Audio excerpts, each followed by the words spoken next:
Ladies and gentlemen, boys and girls, children of all ages and denominations, welcome to the wrestling show that keeps you in the know. Loudmouth presents Off the Top Rope. Follow us on all our social medias. You know what they are, but just in case you haven't whoa, I lost my train of thought there. It's so exciting having the part two with Boersian here. Follow us on all our social media prompts. WAWSA on Facebook, Instagram, YouTube, and TikTok. And Puma Copper TV on all social media platforms. And of course, your stumbling, bumbling, hardly speaking English fool, the Loudmouth, on the Loudmouth Appreciation Society, Facebook, Instagram, and TikTok. This is part two of our interview with the Boersian. The most heartwarming, lovable, just fantastic guys, both inside and outside of the ring. I've been around the country with him a few times, and every time it's just been such a great time and such a great opportunity to be with him and just share his positive influence that he has just over everybody and everything. After the break, we are going to be delving further into WrestleMonster 7, his training regime, and of course, his personal life outside of the ring, because there is a story to tell there, and I think everybody needs to hear it. After the break, more with the Boersian. Stay tuned. Welcome back. Hopefully my English has improved now and I'm not stumbling all over the place. It's the aura of the Boersian that has got me all flustered and jumbling around and things like that. Nubs, this is part two of the interview. Thank you for joining us once again. That's a great honor. Thank you for all those kind words. I hope if I find you in the ring, I will remember all those nice words you said about me. So yeah. I will say, don't worry. I won't go hard. Thank you. No, no. I'm the one that actually must battle. I'm the one that actually must battle with the English, But yeah, so I'm just so excited because after all this time in professional wrestling, it's an honor to have you at WrestleMonster 7. You meet people in professional wrestling and they're nice to you and things like that. And, it's a professional relationship. And that's what it is. Outside, you don't really talk and things like that. But you are one of the most genuinely nice people inside and outside of the ring. Oh, thank you. It's tough to put into words because there's always this guy was like this and this guy had a few drinks and you could see him agitating people at the bar and things like that, but you were never like that. You never were like that. Even when you were younger, it was one of the things where you were always nice to people, you were always respectful, but people knew where their boundaries were with you. Being a taller guy and things like that, did that aura come through naturally, or was it a conscious decision for you to actually be, I'm just going to be a nice guy? I think that's one of the fruits of the spirit. Maybe that's in me. Not always nice, but in certain circumstances that you can actually. I believe that in life the way you treated people or the way you wanted to be treated, so you need to treat people like that, because you know what, I think this is bringing people more to you. I remember sometimes in the restrooms where I was sitting there with people having a few drinks and stuff like that, and they start just talking. I just had that in me so that we can start talking about everything. And sometimes people were just telling me their life stories, their sad stories, things that bothering them. I wanted to tell you one thing. Even doesn't matter how tough people are in life, especially in wrestling, and that's what I saw, that so many people are actually behind the mask. What the face that you need to put on, and that's actually really what's going in your heart, and the battle that you actually need to face every day, and it's a privilege. What I believe that you get people onto your path, and God sent people onto your path in certain ways, and that's and that's one of the things that I always pray as well, that God will send people onto my path that needs help, that needs just the inspirational word, just to tell him Jesus loves you, or how can I help you? Because in my life, I remember in my life that everything that I went through, I don't think I used to drink also, I used to fight, I used to be a bad guy, I used to be all those things. So I know what it is. I need to be quite to be honest, I didn't actually. There was a time in my life that I didn't care how I treated people, and I don't want to have it. And you need to repent, and that's the one thing that I need to do. And now it's for me a privilege to see how can I help people in the way that it is, and especially a young boy or a girl coming onto your path, and you can sometimes just feel you need to tell this person something. I believe that the Holy Spirit will always put something in your heart just to inspire those people and tell someone that it's okay. I'm not to be okay. Right. You don't always have to be okay. It's all right not to be okay every day. And sorry if I can jump the gun. And it's about in 2010, 2014. I can't remember.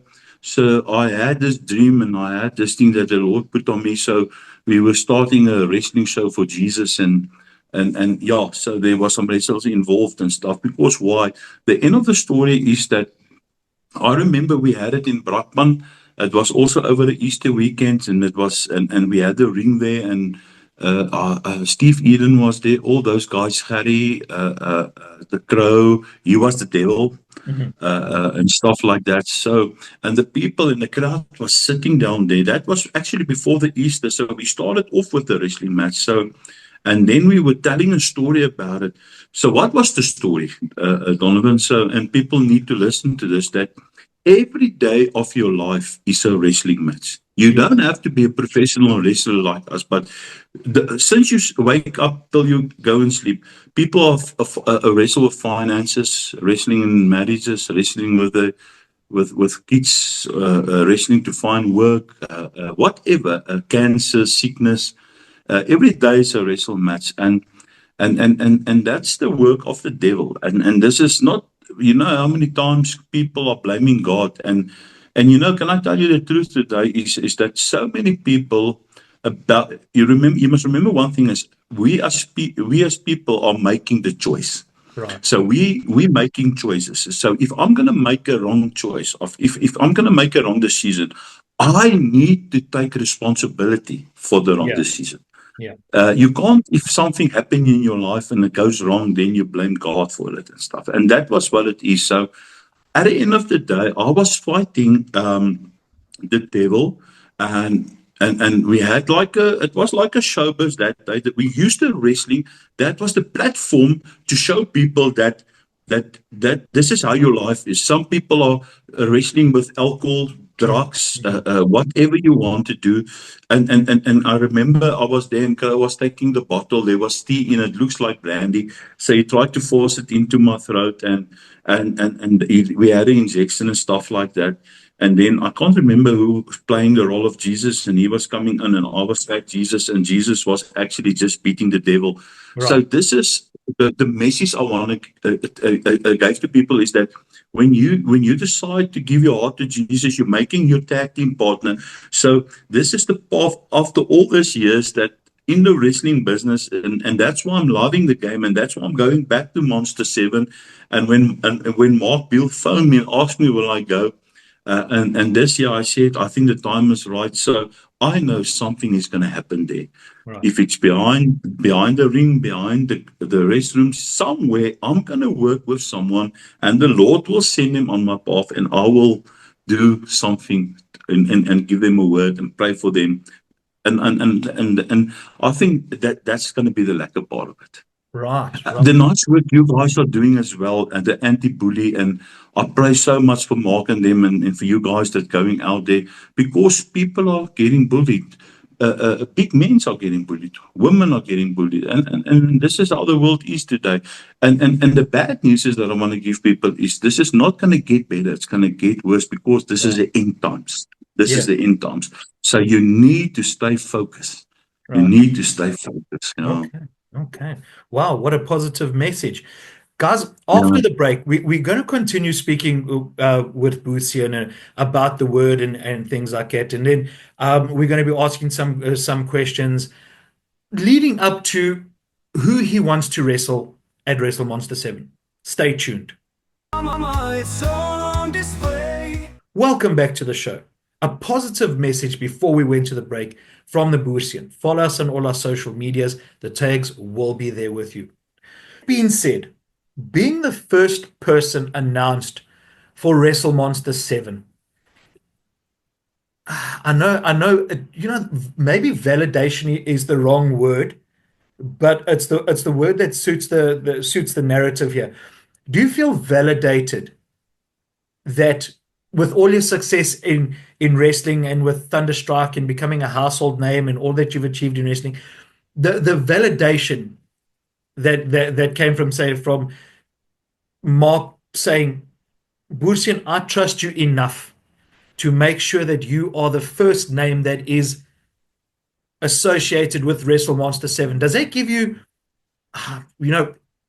pride, validation? I know they're the wrong words to use because you shouldn't be prideful and things like that. But does it validate you a little bit? Does it make you proud? Definitely, I think in a very nice way.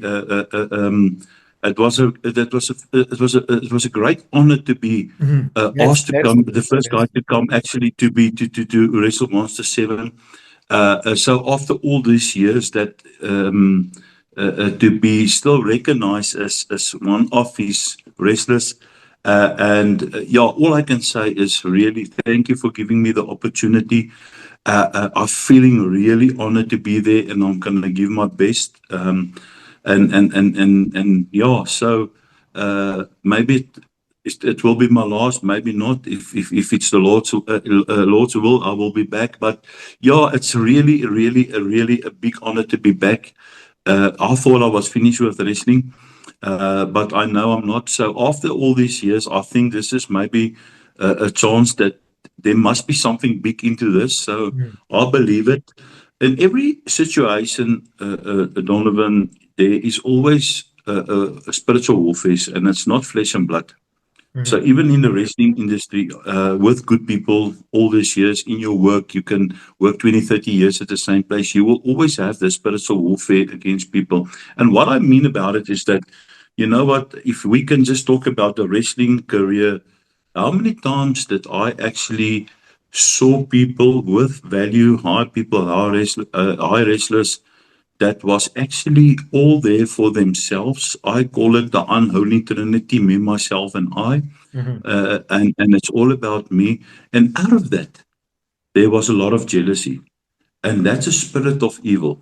Yeah. And I wanted to give a message to all the wrestlers is that everyone is good into themselves. Everyone is playing a role into the wrestling world, and whatever that you don't need to be jealous on anyone else, and let the sun shine over everyone, Right. over you, myself, everyone that's wrestling, and boost people, give them a word of good things, and that will come back to you.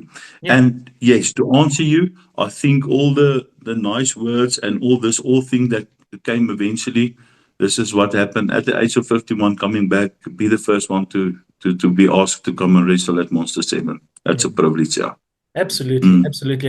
And when I heard about it, I mean, you've got guys that you hope would be on the show and guys that, you know, you maybe not get along with and you have certain things that you want to say and don't say and things like that. But I really was happy, genuinely happy to when Mark said, "Listen, yeah, we're going to break with Butchian today," and I was genuinely happy for it. And I went to all the rookies. I said, "Listen, yeah, do yourself a favor. Butchian is coming, and if you haven't, I know you guys are watching his matches, and we're looking at the Thunderstrike tapes and how to develop your look and things like that." I said to them, I said, please, for all you guys do, sit with Boersian and talk to him. He's got so much knowledge to give to you, and he's got so many things that knowledge he can impart to you that if you guys don't take up this mantle that's been given to you, this opportunity that's been given to you, guys are really, really losing out. The question I want to ask is, when was it when a mentor came to you and said, "Hey, Boersian, listen, yeah, this is what you're going to do"? Because I've heard a lot of stories of the old guys, um, Donnie Voorges, Donnie Brits, Tarzan Jacobs, Cheetah, Freystad, all of those guys not imparting that information to the younger guys that came up, the Terrys, the Scorpion Krugers, the Jacques Roux, and all of those guys. They kind of skipped that generation, and you had to like get back into the imparting knowledge of that. Who was that mentor for you when you were coming into the business? You know what?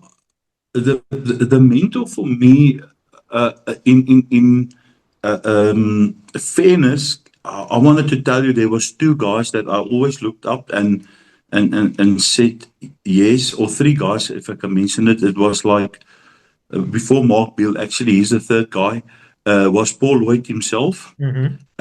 And then the nicest guy ever from the old school, always humble, always picking you up. I actually did so many road shows with him to Bloemfontein, Kimberley, all those places, was Manny de Farrow. Okay. He's not with us anymore, but what a guy. What a guy. He was always, if I could spend time with him, if I can ride with him in a car or what, I always choose to with him because his positivity, the things that he said and the things that he actually tell you what to do and how to stay humble and things like that. That's things that always will be with you. Right. So yeah, I think that's the two. But I think if I can choose one, it will be Manny de Farrow. Yeah. Wow.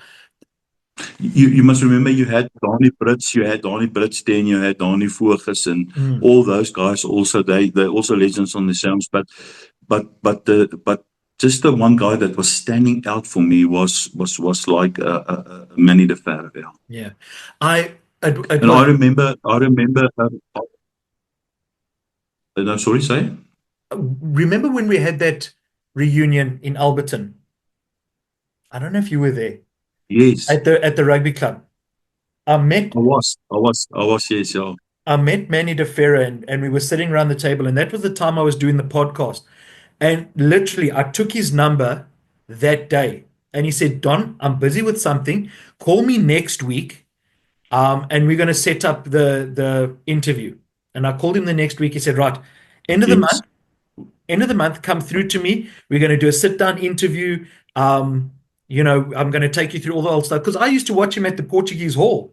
We used to go watch him every Friday night at the Portuguese Hall. Yes. And literally the day before Friday, I still phoned him and said, "Manny, I was going to phone him and say, 'Hey, Manny, listen, are we still on for tomorrow?'" And when I answered the phone, they said, Manny's passed. Manny had passed. Yeah. So I was really. Yeah, I cried and I was so upset, and I was really, because I remember at Brits' funeral, afterwards we went to Voorges, where he was lying in bed. He was sick, he couldn't be there. And when we actually, it was myself and Nanzi, Manny de Farrow, Steve Debus, Tornado, I can't remember who else. But yeah, we was at Voorges and we was around his bed, and from there, I gave him a lift back home. I dropped him. He was staying with someone in Germiston Primrose, that side. So I actually gave him a lift, but from the West Rand to the East Rand. So we had so many memories shared, and it was so long. That was my last time that I actually was within his presence. And I dropped him off, and just a couple of weeks later, he always sent me a WhatsApp and prayed for him, and he was watching me and always sent a prayer and stuff like that. He was also a faith guy, believe it or not. Yeah. And so when a couple of weeks later he passed on. So that was, I missed him. I must tell you, I missed him. Mhm. But what a gentle guy in the Absolutely. wrestling. There's a lot of guys. But old school, yeah, Manny DeFaro. All right. Guys, after the break, we're going to be discussing a bit about the fitness. And then I want to ask Boersian one or two road stories because we've gone a bit into a dip now. We've gone into a bit of a dark area. So after the break, we're going to lighten it up. We're going to ask a few stories and we'll get some road tips and things like that, and we'll end it off there. After the break, stay tuned. Welcome back. We hit a bit of a sore spot there. It's always sad to hear, especially the local wrestlers that have passed, and guys that have been such an inspiration, and especially guys like Manny DeFero and Donnie Brits and things like that. And then you get young guys like Cowboy who unfortunately is no longer Yes. with us, who unfortunately passed way before his time. That was another one where unfortunately a good guy, and it just was his time. But you know, you look back on those guys' nubs, and at some of these guys didn't even make it to the age of 50, 55, 50. 60, and Yeah. things like that. And it's rather sad. Before we go, we mentioned Klerksdorp and the Boerewors and things like that. Give us a behind the scenes story when you were doing Thunderstruck. I remember, I remember, there's a lot of small things that on the road shows actually, what happened and stuff like that. Hoe sê hulle? What happened on the road stays on the road now. So, I get you. um, I get you. yeah, but I remember, with all the rookies, the one that we were wrestling in Bloemfontein for Willie Groewe. Hmm. And, did you ever meet Willie Groewe? Unfortunately not. Unfortunately not. Yeah. So, if I can, so sorry for saying it, but I never met a guy that was so bedonderd like him. He was really the old. He was like he was Marcus, a brilliant promoter, but that guy was just you need to. So I went to him, Willie, and I said to him, Willie, this ropes is not lekker. The ropes is too. You need to tie the ropes. Our heavyweights, we hit the ropes. This. Don't you tell me what to do with my, those that was Yeah, that yeah, old top his face like. yeah, yeah. And his hands was too like he had big hands. He had big hands. So he lifted the hands up and I said, okay, this is not time to shut up, go back. And so I was in the ring, and what happened, the second thing I went to the ropes, there I snapped the ropes and actually felt 5 rows and I Wow. fell into the old tunnies and stuff like that. So there was a guy standing up and he hit me with a chair over my head. But I'm telling you, I was never hit so hard with a chair. I couldn't speak. And that guy was so cross. And he took out a 9 mil when he hit me, I turned around and we were brawling. So we were Yeah. fighting and he took out a 9 mil and that bull was really cross. So I ran to the restrooms and there I was. And he was waiting for me. They can't get him, they can't calm him down. Right, So he right. was waiting for me. I hit him and I think maybe I injured his wife or something. He kissed there when I went through the ropes. So I couldn't talk. There wasn't, so he hit me so hard. My neck was sore and I was under the cold shower and everyone is telling me he's waiting for me outside. And so there was a little fence turkey. So with this big body, so I need to make a plan. So I went through the window and they still Wow. waiting for me. Meantime, I was already in the car on my way out there. So yeah, Wow. that was one of the things. And we went back there the one day and there was a young wrestler. His name was Rian. He was still a rookie. He was wrestling as the Roy Falk. Oh, yes, yes, yes. I And remember. I yeah, remember Rion. I so remember Rion. I went and I was in the opposite. I can't remember what he was a villain or stuff like that. So I went to the guys that's making the music, and I said to him, okay, if I'm telling you now, you're putting your song on and stuff like that. And I mean, there wasn't even people. The people were still getting in. The show Yes, only yes, starts yes, at 8 yes. or something like that. So Yeah. I went into and I said to him, put that, and I said, come, they're waiting for you. You need to go. And he was running out and he was clapping hands and he was in the ring, but the show didn't even Wow. start. So all the wrestlers was laughing at him. So Wow. that's things that I always remember, you know. So yeah. And that actually that night also, I fought Stephen Davis Tornado. So, and it was also raining in Bloemfontein, and it was in the Bull Hall, and Mhm. I took him down, and I was going for a lacquer, I think for the fall or something like that, or I did the elbow drop, and I was on him, and he was lying there. So I took him, and it was 1, 2, and as I look at his face, the roof was leaking, and there was water dripping on his face, and and the soft guy that I asked, and all of a sudden I was just start laughing, and you know what, the people, and I couldn't stop for the moment when you see that water dripping in his face, and he was just doing like this, and that was Wow. for me funny. So I kept him there. So the water must fall on his face. So yeah, that was lekker stories. That's things that I will always Fantastic. remember. Mm. Fantastic. Bursian, I want to thank you very much for spending this time with us. I know these Zoom calls do take up a bit of time, and I do thank you very much for having you here. And I cannot wait to have you down in PE for Wrestle Monster 7. I cannot wait to have my guys sit down with you and for you to impart the knowledge not only of wrestling but of life and the gospel to all my to all the guys and things like that. And just to shake your hand again and just to share stories with you, have a cold drink together, and just Yes, I reminisce can't about wait. old times, Mm. man. It's going to be an absolute pleasure, and I look forward to it so much. Thank you very much. It was a privilege to have a lekker interview with you again, Donnie. Yeah, so I will see you then at Wrestle Monster. There we go. Yeah, Ladies and yeah. gentlemen, from the Boersian and myself, the Loudmouth, thank you very much. Join us next week for another episode of Off the Top Rope, uncensored, uncut, and raw. See you next week.